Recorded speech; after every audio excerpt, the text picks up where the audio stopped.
stand and join me in the pledge. Flag, please.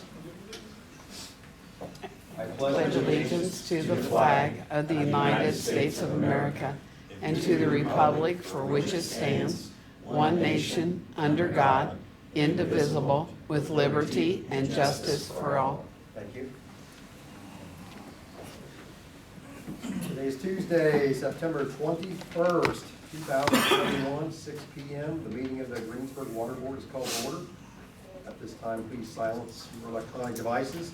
To comply with Title VI of the Civil Rights Act 1964, the city requests the participants in this meeting complete a voluntary anonymous survey that's available on the table in the back of the room, usually. We can get you one if you need one. If you want one, we'll get you one. Very well. Thank you. Donna, may we have a roll call, please? Sure. Tony. Here. Ryan. Here. Robin. Here. Frank. Here. Brian. Here. Very good, thank you. Approval of the minutes for the board. You all received copies of the minutes. Any additions, corrections? Mr. No, sir. Mr. What are we going to call you? Expert on minutes? Expert on minutes. Okay. So Frank says there are no corrections to be made, so they will stand approved. Old business. Do we have any old business? We had Rob Mirick was on there about the hay. Yes. He kind of decided to do a different route. He's not wanting to do anything this year Okay. up there. He did replant another field that he is working on as well to see how well that takes off. Tony brought up a good point that I checked into actually through Rob. He had asked somebody from Premier Ag or Cobra or something about the thistle. And once you till that up, it can be up to 20 years for that thistle to make its way back or start growing. But as long as he keeps it, 2-3 cuts a year, there shouldn't be an issue. Okay. But as of right now, he wants to just forget about it, table it. If it, if the other field does okay, great. He's going to do the same thing up there. If not, then he'll come back at a later date. Okay. Well, all right, we will move into new business. And Rick, you've got an employee of yours you'd like to introduce so we can recognize him. I do. I got my right-hand man here, Chris Johnson. He's my foreman. I got a little bio here. Chris was born and raised right here in Greensburg, Indiana. Went to Greensburg Community High School, graduating in '91. He has a wife, Cheryl, of 26 years, 3 daughters. He also has 1 grandson. Guess he might be a little spoiled out there. Chris started at the water plant March 6, 2000 as laborer, quickly moved up to foreman. Chris currently holds a DSL certification through Indiana Department of Environmental Management, which is required for a large distribution system. Chris has multiple certifications for training over the years, including but not limited to trench safety, pipeline emergency response and damage prevention, pipeline awareness for excavator operations, CPR, and has also completed the OSHA 10-hour construction safety and health class. Chris supervises a crew of 4 people that has a combined experience of almost 100 years. That speaks volumes. Chris and his team are responsible for fixing main breaks, installing new services, repairing or replacing services, running new water mains, repairing or replacing fire hydrants, and taking care of the whole distribution system in general. Chris always goes above and beyond, either for his crew or the customer, and always puts them before himself. No matter what the task is, Chris is always willing and fully capable of completing the job. With Chris's experience, knowledge, and dedication, the water plant is very fortunate to have him. Thank you. Thank you. Very good. Thank you, Rick. Chris, you want to say anything? Tell us. I think he summed it up. I'm not going to put you on the spot or anything, but we just wanted to bring you in here tonight and recognize you. Thank you for all you've done. I know you've been doing this a long time. I've known you a long time. Yeah. And Cheryl as well. And the young man here is, what's his name? Jace. Jake? Jace. Jace, okay, very good. Hi, Jace. But again, thank you for all that you do, and I have seen, and most of you have too. We've got a main break or something. It doesn't matter summer, winter, daytime, nighttime. Chris is going to be down in there getting dirty and getting messy. Rick may not be. He may be up top watching. But Chris is down in there. Doesn't matter what the weather is or what day it is or a holiday or whatever. And we appreciate what you do, Chris, and thank you for everything. And thank you, Cheryl, for coming tonight and sharing with us. Thank We you. appreciate all you do. Very good. Another hand. Okay. You're welcome to stay for the rest of the meeting, but you don't have to if you don't want to. I think he's getting tired. That's a great reason to bring him. I had to wake him up to bring him, so. Okay. Very Thank you good. for everything. Thank you for coming, Cheryl. Thank Thank you. you. Good Thank seeing you. Thanks for coming in.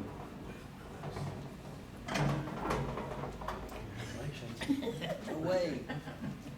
Very good. Good choice, Rick. He does a great Thank job. you. Like Does do a great job. I said, he's out there in the winter time when things are freezing, we're in the warm, so appreciate all he does. All right, next we have a rate study we're gonna talk about. Who wants to introduce our I rate can study? introduce, we have Caitlin Schaefer and Brooke Shaley with Reedy Financial. They've worked for about a couple months on this, off and on. Done a great job, have a great presentation. Thank you. and Take it from here. Thank Very good. Well, hello. I am Caitlin. This is Brooke, just so you kind of know which of us is which.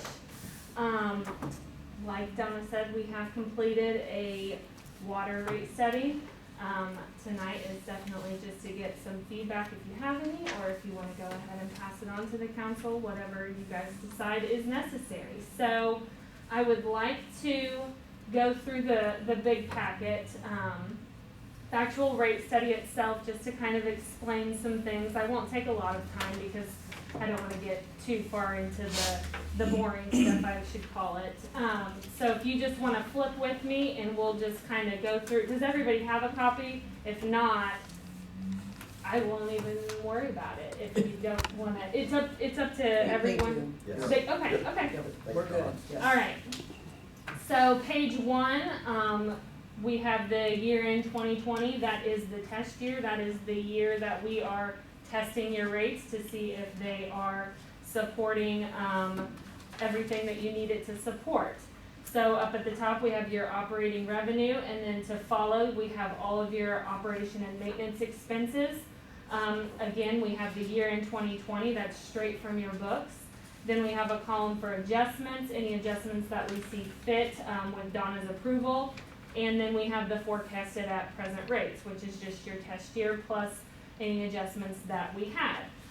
Page 2 shows the adjustments that we have put in. The first one being related to a GIS employee. I believe it was, correct me if I'm wrong, 25% water, 25% sewer, and then 50% city. And then the second one is a small adjustment for the utility receipts tax.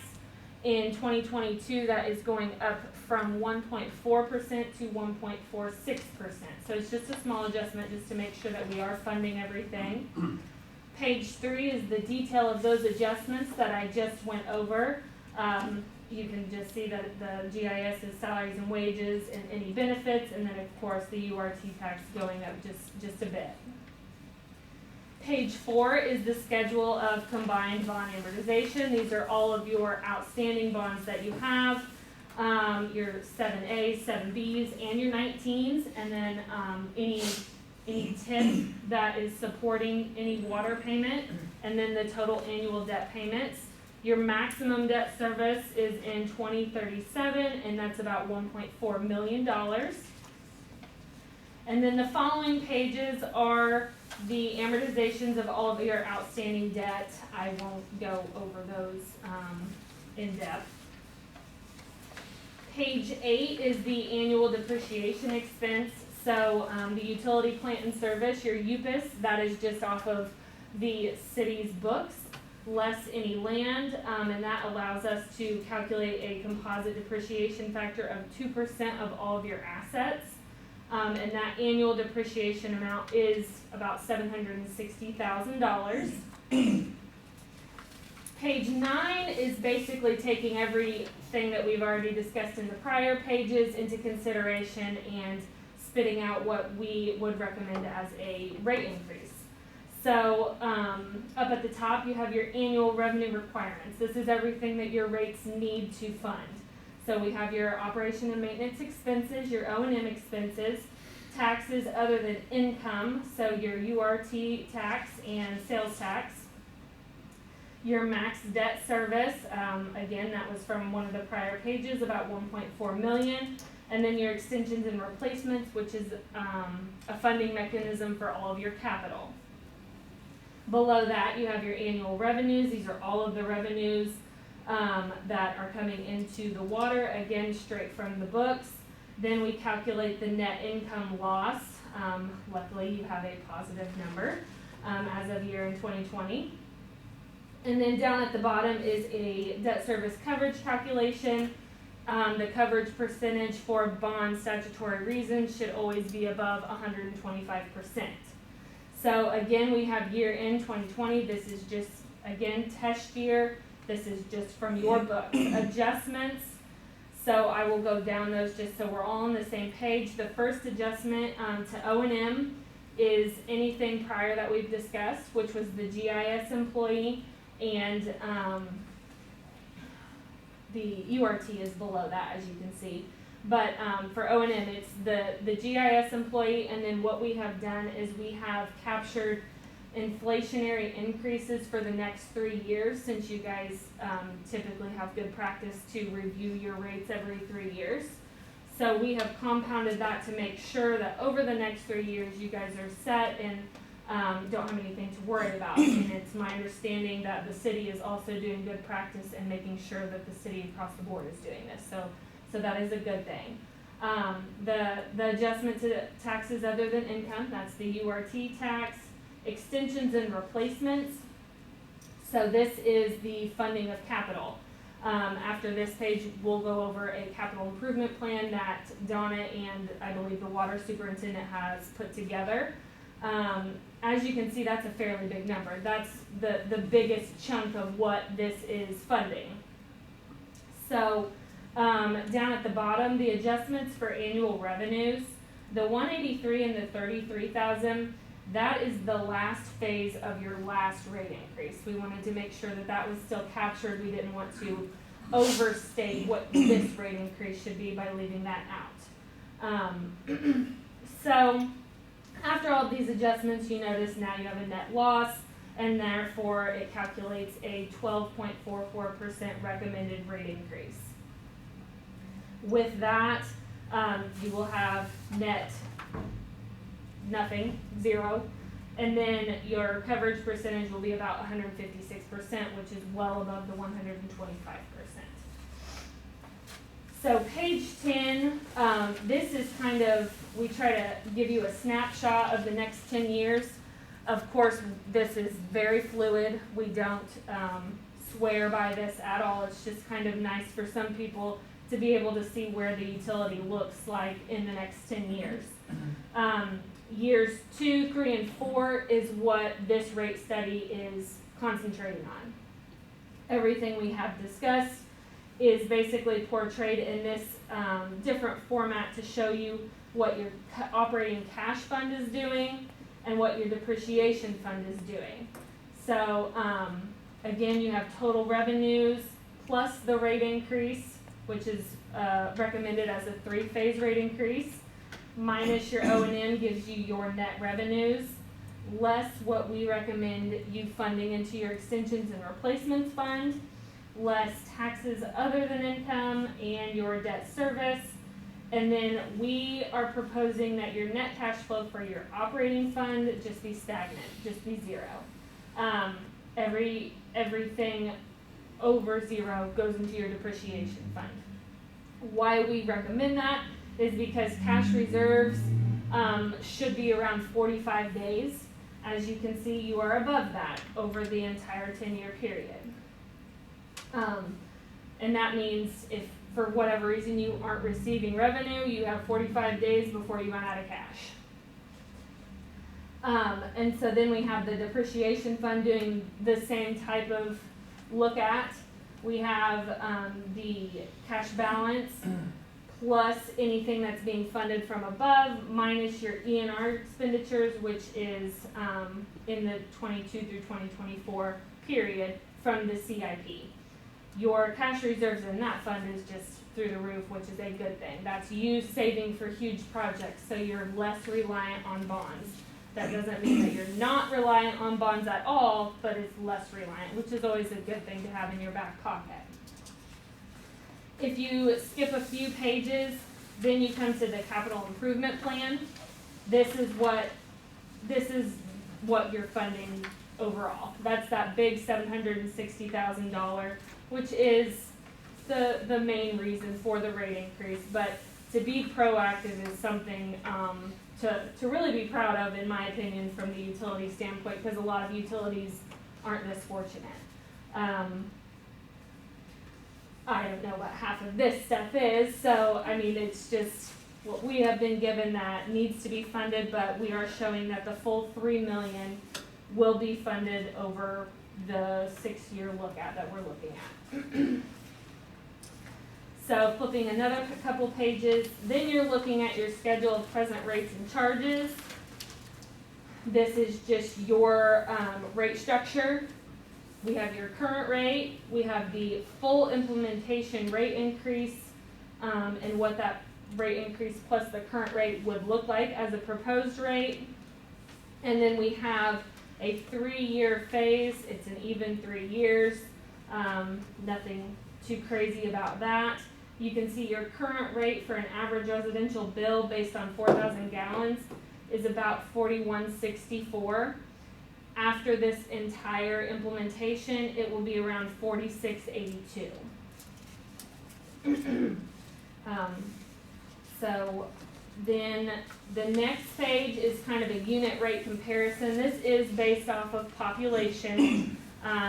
We feel like it's the best way to compare yourselves to other people who are trying to service the same amount of people, rather than people that are closer to you. Right now, you're on pretty much in the middle. At the end of the full implementation, you are on the higher end, but not the highest. And you also have to take into consideration that a lot of these people are also going through rate increases. Who knows where these people will be in 3 years. Post-COVID, we've seen a lot of people doing rate increases. And then the rest of the information is just supplemental information, balance sheets, income statements that we use during preparation of this report.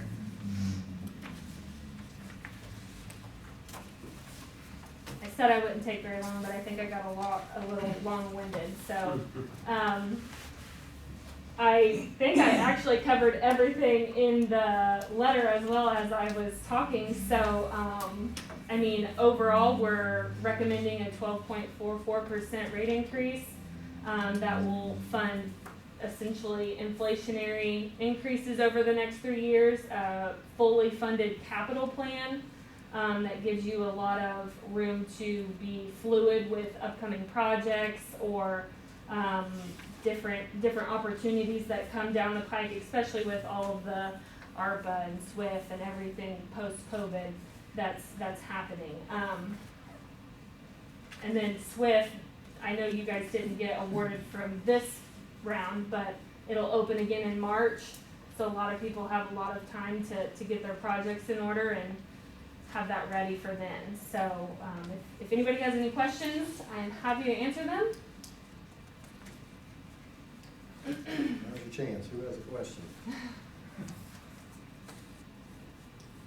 I like seeing the comparison to other municipalities. It's always good to see. Absolutely. I feel like that's very helpful to kind of see just where you're stacking up.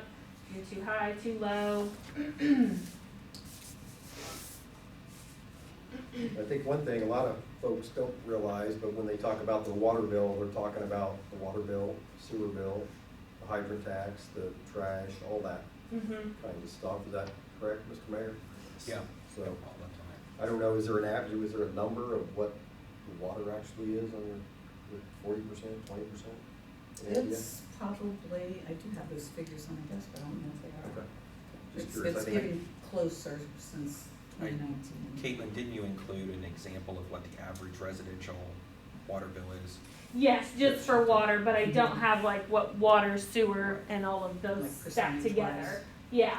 I thought it was about 40-60 But- or 45-55. It's probably somewhere 40, around yeah, there. 46. 40-45%'s the water. Yeah. Sewer's higher than water, so Yes. it's still Mhm. in the.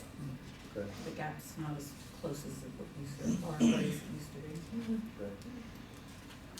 Do you have anything to add, Tom? I do not, they did a great job with everything, they've been great to work with. Well, thank you. Yes, I like the report, and Okay. I think they did a great job, thank you. Yes. Mr. Mayor, you have any? No, we went over it with Caitlin and Brooke and Donna and I, we've all met and sort of went through it, we found it to be reasonable. You know, there is a discussion about a sewer rate as well. That was done in 2016, last impact was 2019. I think you all did the last one in 2019, the last impact being 2021. We as a community, to all of your credit, have done a fantastic job of keeping our rates moving with expenses. And there are a lot of communities that aren't like that. There are communities that end up selling their utilities because they can't fund them. And I think we're in a really, really good position because of the proactive nature both of this board and the Board of Works through the sewer and water rates. So I believe it would be our recommendation that you approve this to go to council. I mean, obviously that's up to you, but we believe it to be fair, accurate, and not extreme. Okay. And would you tell us what the process is to get this next step goes to council? The council actually approves the rate increase. It has to be recommended from you. The Board of Works is the one that recommends the sewer because they oversee that. They did recommend the sewer rate increase to go to council next month as well. Okay. And then they would vote on it and it would take effect January 1st. Okay. Other questions? Maybe you explain this, Galen, but like the 3 phases, like, is that rate increase, like, how does it work, like, when you say 3 phases? So the 12.44% is divided by 3, Okay, and then it takes effect January 1 of 2022, 2023, Okay. and 2024. thank you. Mhm.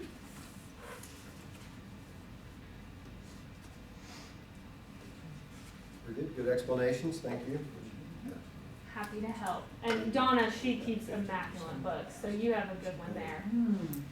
She did okay. She, yeah. We'll let her stay, right? Yeah, there we go. Very good. Thank you. Absolutely. Any other questions from this group? No? Anyone like to move to approve this and send this on to council? I'll make a motion that we present it to the council next month. Okay, we have a motion on the floor. I'll second. We have a second. Bobby seconds it. Very well. All those in favor of sending this motion to the council for approval, signify by saying aye. Aye. All opposed will signify the same sign. All right, that motion carries. We'd like to recommend this to the council. We appreciate your time. Thank you so much. Very good, thank you. Good Very job. much. Appreciate it. You're welcome to stick around, but you don't have to. Well, I got a couple kids at home, so I think I'm gonna head out. Thank you, though. Bye. Very good, thank you. Yeah. I don't have any kids at home. I don't think my husband would. I know, That's probably- Yeah. Very well, thank you all for that. I think we've always done, like the mayor said, we've always done a good job in this area, this arena.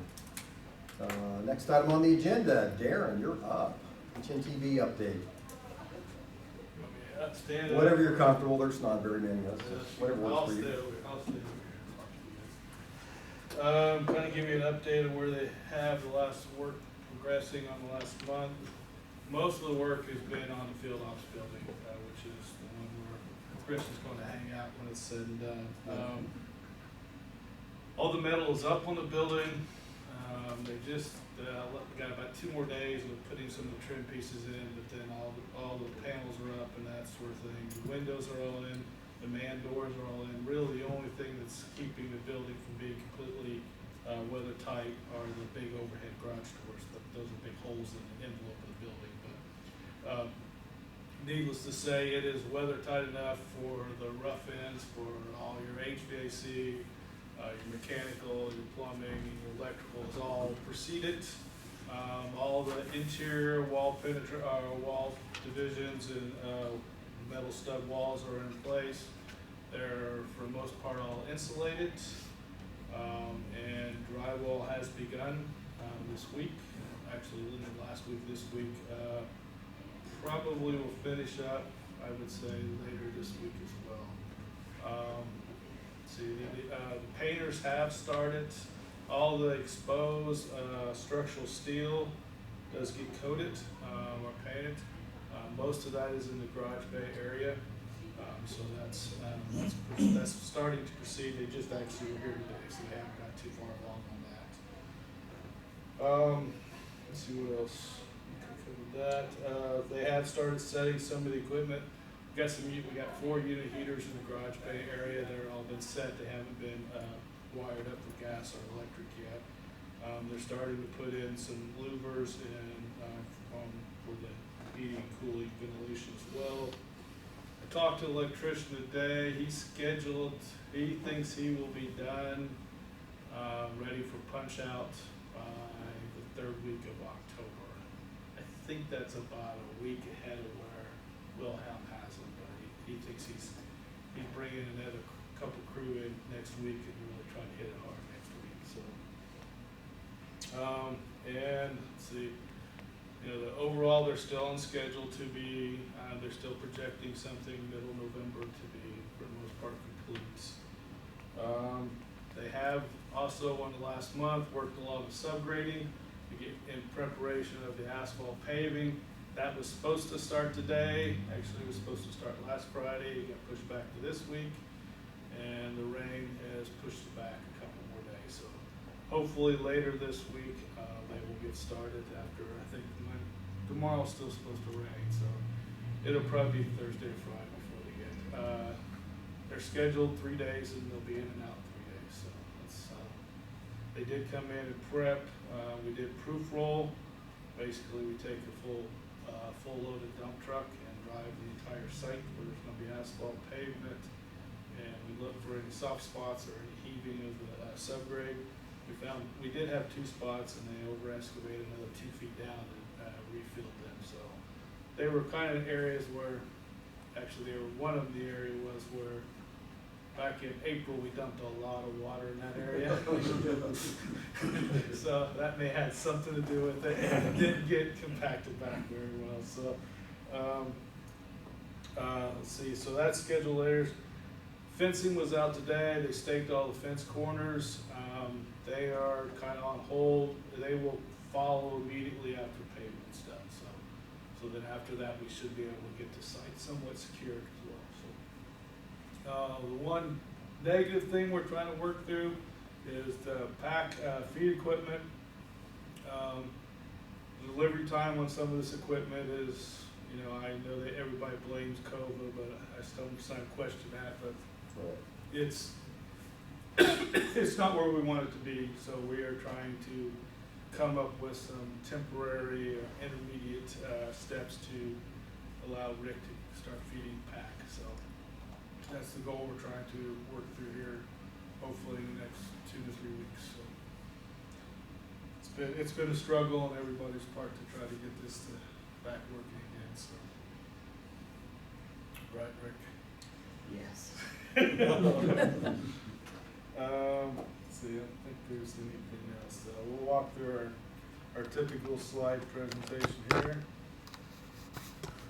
And here you can see them proof rolling some of that. And we had a lot of inspectors out that day watching them. You can see the marks on there. That's actually some of the areas that we did find one. We found 2 spots that they had over excavated. And again, here just kind of prepping for the subgrade. This month's pictures aren't quite as dramatic as some of the ones in the past. So, but that's looking back south on Long Island Street there. So that all gets paved, and it'll get paved over to the new field ops building as well. So that entire area gets paved. And here they're just bolting down some of the castings that need bolted down. That's in preparation of for paving, so that they're secured. We've had them mounded up so that none of the vehicles going through there were catching and moving and tearing them up. So. And here's the area where they over excavated, where the soft area was to put new fill in. And here you kind of see them there. Here they're putting on the roof and they're running the seam. Basically, it's a standing seam roof, so they have to crimp every seam of that roof to make it watertight. That takes a process. It's a proprietary machine that they have to use for that. So, and here we're inside the field ops building. I think this is the southeast corner. I think this is an office area. You can just see some of the stud walls going up. Here we're looking at, again, you see some of the interior stud walls as well as some of the beginning of the HVAC ductwork that goes in. Kind of as a reminder, the garage bay area has heat but no air conditioning. The office area, or that area, if you look at the building, the lean-to portion, that's all conditioned space with heat and cooling. So. And here, if you look at there, you can see the snow and ice gutter guards. So this winter, when we have all the snow that are coming, that nobody gets hurt when the big chunk of snow comes flying off that roof. And here's just another shot earlier of some of the interior stud walls. The office area there, what I call the office area, where the break room is, the restroom, the locker rooms, and the offices. All that area has it's a drop ceiling, similar to basically what you're looking at in here. So. And there is the enclosure for the shower. And then here's some of the insulation going in. So the whole building gets a certain amount of insulation. Every part of the building gets insulated. Now the office area gets some additional insulation as well. So it should hopefully be easy to heat and cool. And this is kind of looking back toward down in the right hand corner is the garage bay area, and then this is the wall that separates the heat and cooled area from the garage bay area. So garage bay area does have 4 unit heaters along with big ventilation, so they can turn over the air in there as well. And here we're starting the drywall. And then kind of see, if you look at the ceiling, you can see where they've started to paint the roof purlins with some coating on there. That picture was just taken this afternoon, so that's a real recent one. And then here's kind of just one overall look of the building looking away from 4th Street. So you can kind of see that it's starting to take good shape. I noticed that now that we got all the interior walls, your guys are coming over more often to kind of see how the space looks. You can really start to see how the space is going to function that way. So, any questions? Did you use the material in the dump truck to fill in all the excavation? They've hauled so much stone onto this site that. If it was fully loaded, I didn't know what it was. Yeah, they used it. I think it was loaded with some, probably some number 8s, because some of the areas that don't get paved are getting stone in and around some of the tanks, and so there's still some dressing up they have to do on some of that area to get it to final grade. So you know, I don't think they're, and I know that Steve, the Wilhelm foreman, said we may end up with a few extra loads of number 53s, and I said, I'm sure Rick will find a place for it. So, I'd rather have more than not have enough. So he said that stone in the grand scheme of things is not very expensive. So. And I know it's already equipment in that building. Do we get to keep any of that in there like we did in the basement of the other?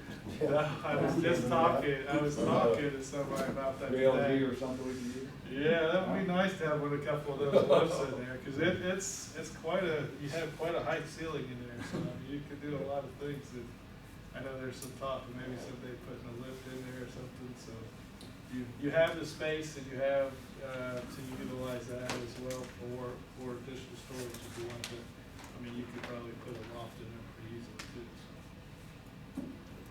So. We have a move-in date approximately?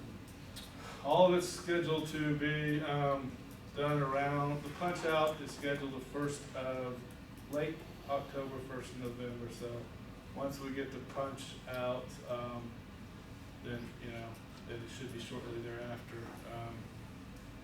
We don't wanna, we try not to start mixing people and with Rick's guys wanting to move their stuff in and they're still trying to get stuff out. Yeah, so now, that's assuming everybody does their job on time and, my concern right now is that, painting, there's a lot still gotta get coating as far as painting and typically that's one of the last things you have to do. I'm sure that this city hall probably has a lot of those issues is trying to get this last minute stuff, so, the flooring gets the resident flooring, and the, office area, that's a four-part program, so it's at least 4 to 5 days to get that flooring done, so when you do that flooring, all the other trades gotta be out. So they've stacked all their trades to try to beat the schedule, so if one of those fails, then it's a domino effect, so. I mean, I ask them every month, the end date's still on target, and they still assure me that we're still shooting for that date, so. That's all as far as the schedule goes, like I say, contractually, they have till late January, early February, so. They've been, all along, been averaging about a month or two ahead of schedule, so I think that's what they're shooting for. Good looking building, Rick. Yeah, that's awesome. I worked in the old one a HNTB couple, did a fine job. 35 years ago. I worked there a couple of summers and that old building's nothing like that. We was actually just talking about some of the stuff. When I started in '96, we had 2 pickup trucks and a 5-gallon bucket that we worked out of. And that was just in '96, so Yeah. we came a long way, so. Yeah. Darren, what are you gonna do when this project's done? I don't know, I need to find another one so I can stay in town. Something close by, right?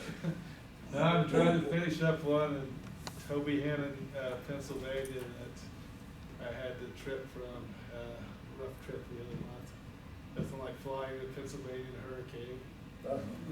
And I ended the trip I was out walking on the railroad tracks, walked through the woods, and I was thinking, oh, we probably shouldn't be here. All of a sudden, we were greeted by a police officer and 2 detectives, and all 3 of them had their hand on their sidearm as we approached them. And like, they asked us, like, what are we doing here? So we gave the old spiel. We're an engineering firm trying to replace the water and sewer lines for the Army base. And evidently, we had stumbled onto a crime scene, and there was a dead body on the railroad. So that was it. I flew into a hurricane and left on that note. So that was my trip. Wow. You got anything from around here? Yeah, I was waiting for the banjos. Oh, very good. Darren, appreciate all your updates every month and always do a good job for us. Next item on the agenda, monthly report of operations. Just if you have Wanted any to do that questions, I'll For our information. be more than happy to answer them. Okay. Anyone have any questions for Rick on the monthly operations report? No? Thank you for including it. Very welcome, Rick. Next item on the agenda, mayor's issue. Mayor, have some issues? Can I add something? Rick, yeah, Rick. You know, we was talking about the pre and post COVID thing, just to give you, for instance, I had, a couple years ago, I had a VFD drive, and keep in mind, we have 18 of these in our whole system, from Flat Rock to Upland to our water plant. To rebuild that 2 years ago was $8,000. There's a 33% rate increase going through the post-COVID now. It's going to be almost $12,000. So not only are we paying for material, we're paying for chemicals is up, and I mean everything. I kind of wanted to touch base on the PAC, the powder activated carbon room, without us being able to feed that PAC, as we've exceeded our MCL for our TTHMs, HA5s. With the warmer weather, it's the chlorine contact time of the organics. You've heard me talk about it many times. So I had to submit an operation evaluation to IDEM, which I just got that email today, which I'll be submitting that tomorrow. Since I can pinpoint what the problem was with not being able to run the pack room and also not being able to run the groundwater plant just because of constructing the new water plant. We had nowhere to put that water. That's a diluting factor for our surface water. So they're making me do an evaluation, but it's not gonna be near as extensive as what it would have been if we didn't know why we was exceeding that. So I will be having to do a public notice in the future for that, so if you see that in the paper. Okay. Very good, thank you for that. Also, the south tower has been drained, inspected. It's put back in service. I'm waiting on the report for that. I got the email today that October 11th we're going to do the east tower. October 18th we're doing the Honda tower. So I went ahead and contacted the facilities manager at Honda to let him know what was going on, and that started a fury storm. We're going to drain that Honda tower. So, but emails back and forth. I assured them they're not going to notice any difference whatsoever. I touched base with the fire chief to see if there was anything that if he wanted to station a truck out there or something to kind of put Honda at ease, and he didn't seem to think that would probably be necessary. But that's the dates: October 11th, October 18th. Very good. Who did that? Dixon Engineering. Okay, we appreciate you updating us on these kind of things, especially with things we might hear about. Mayor, go ahead. Oh, that's it? Mine's all How's up. yours, Mr. Mayor? Two things. One, congratulations, you guys are the first meeting back in the space. Two, we would love to have you all join us Saturday from 10 to 1 is the open house, so please feel free to self, family, other people in the community. We're going to have the building set up in sort of self-guided but narrated tours, if you will, to show you all the improvements we've made, how the space works, how it functions. It obviously feels a lot cooler in here. We can hear you because we don't have the rattle trap running behind you. And I think there's going to be a lot of other improvements that folks will find as we go through. So I invite all of you to attend that. It's obviously been a big project. I'm ready for it to be over. But we've made tremendous strides, I think, and we're pushing through to Saturday. So I just want to be sure to invite you all to that. Any other questions for me? Perfect. Days, not hours. That's right. What was that, Mr. Ron? Days, not hours. Oh, we're down to days, okay, very good. All right.